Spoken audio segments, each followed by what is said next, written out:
In the right hands, Demoman's grenade launchers are devastating. Dealing 100 damage directs that can two-shot most classes in the game from any range is incredibly powerful, and as a cherry on top, you also get area of effect. But which of the 4 launchers should you equip to achieve these results? I hate it when people beat around the bush, so I'll go ahead and give you the short answer now. The lock and load is the de facto strongest grenade launcher in the game. The amount of value you can squeeze out of this thing is kind of crazy considering how mediocre it seems on paper, and I almost feel bad for using it at times. I'll get into what makes it so strong later in the video. I think the Iron Bomber is the second strongest and my personal favorite. Let me explain my reasoning and more by comparing and contrasting all the weapons.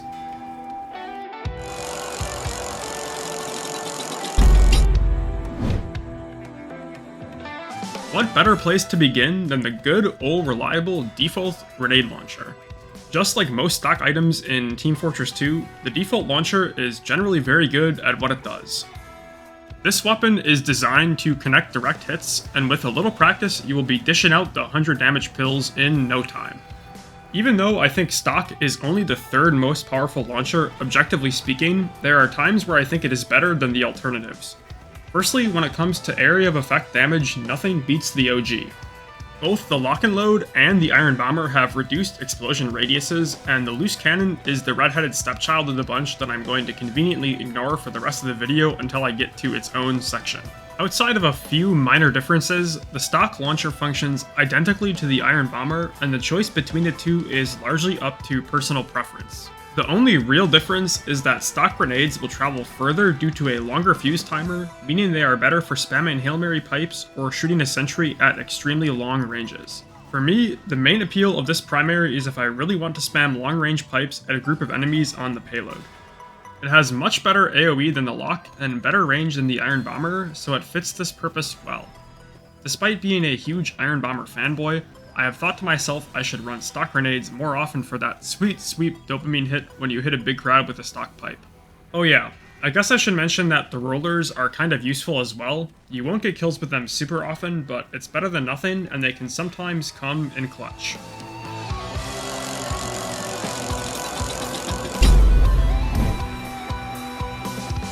The Iron Bomber is like stock's younger, slightly more popular brother.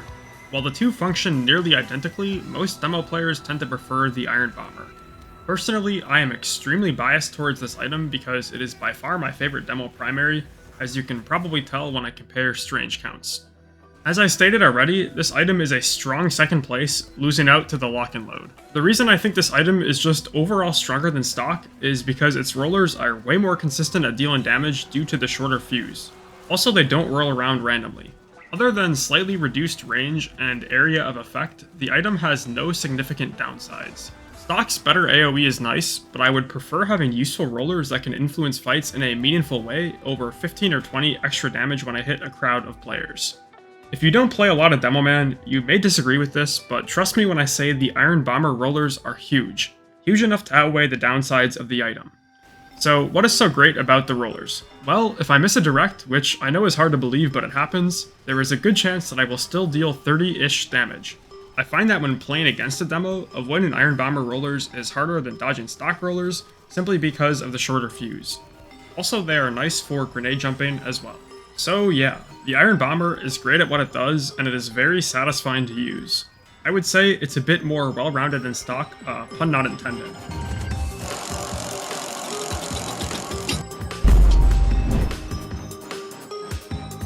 As I mentioned earlier, I believe the Lock and Load is the strongest grenade launcher available to Demoman. To be fully transparent, I didn't always hold this belief, but after both using the item and playing against it more often in the last few years, I have come to realize its full power. The item recently got banned in North American 6s, and a year or so before that it got banned in Highlander as well. So, what exactly is it that makes this weapon so oppressive that it got banned from competitive play? Well, the reasoning for this is simple. The 25% faster projectile speed means that you can more consistently land directs. Not only does the speed make it easier to hit grenades at the same ranges as stock and Iron Bomber, but it also means that your effective range is increased significantly. To clarify, both the stock and Iron Bomber can still hit targets at long ranges, but due to their slower projectile speed, they are easier for the target to react to and move out of the way. Lock and load grenades move much faster, so it increases the zone in which reactively dodging projectiles is impossible. So basically, this item not only makes it easier to hit directs in general, but it also increases your effective range in which you can deal 100 damage with no damage falloff, which is obviously a very powerful ability in a game balanced around damage falloff. Speaking of damage falloff, my favorite aspect of this weapon is its uncanny ability to outsnipe snipers. Again, it is possible to do this with stock and IB, but with the lock it is far easier and equally as hilarious. So I think my point is relatively clear. More grenade speed means more direct hits, generally speaking. The elephant in the room is that, as a trade-off, you lose rollers and one grenade in your clip. Both of these downsides definitely hurt, but again, if you are able to hit a larger percentage of your shots, losing an extra shot doesn't matter much. If you land your first 2 grenades in a fight, you typically won't end up needing the third, let alone a fourth. Oh, also, Demo has one of the most overpowered secondaries in the game, which kind of acts as another primary, so this just further mitigates the clip size downside of the item. For the record, this is why I think the lock floats when the direct hit sinks. Losing AoE isn't great in either case, but unlike Soldier, the Demo still has the strongest area denial tool in the game. Also, the lock can still do some pretty fat damage if you manage to hit a group. If you still aren't convinced, here is another cherry on top. Because Demo projectiles move in an arc, you can abuse map geometry for some insanely difficult to dodge spam that does not suffer from damage falloff. Some of these lock spam angles are absolutely egregious. This item essentially turns a Demo from an already powerful class into that same class, but he can two-shot you from a very, very long distance away. I don't normally use this item, mostly because I find the alternatives to be more fun, and partially because I think it is very unfun to play against a really good lock Demo. However, in the short time that I was gathering footage for this video, I could absolutely feel the buff that is the 25% projectile speed, and I can say, anecdotally, that I was connecting more directs. Hey, it's future video editing me. In my passion, I completely forgot to mention that this gun deals 20% extra damage to buildings, which is enough to two-shot even a level 3 sentry.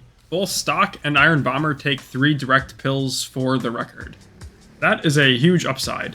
Oftentimes, an engineer doesn't even have time to react to your spam and take out their Wrangler to save their sentry. I honestly think this thing would still be the best launcher in the game without this upside, but it definitely solidifies the lock and load as a cut above the rest.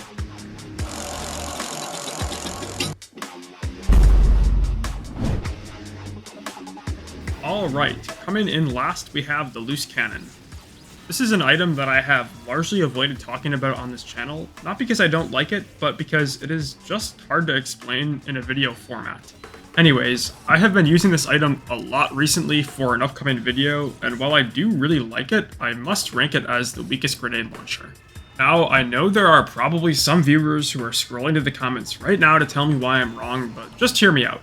The loose cannon is an item similar to the direct hit where, in theory, it is just objectively better than all the alternatives if you just simply play perfectly. Sure, this thing can one-shot unbuffed light classes with its double donk. Yes, you can send bad guys flying with its insane knockback, which can lead to some environmental kills and even help capture or defend an objective. And, unlike their contemporary counterparts, cannon bombs pass through enemies, which can lead to some insane burst damage.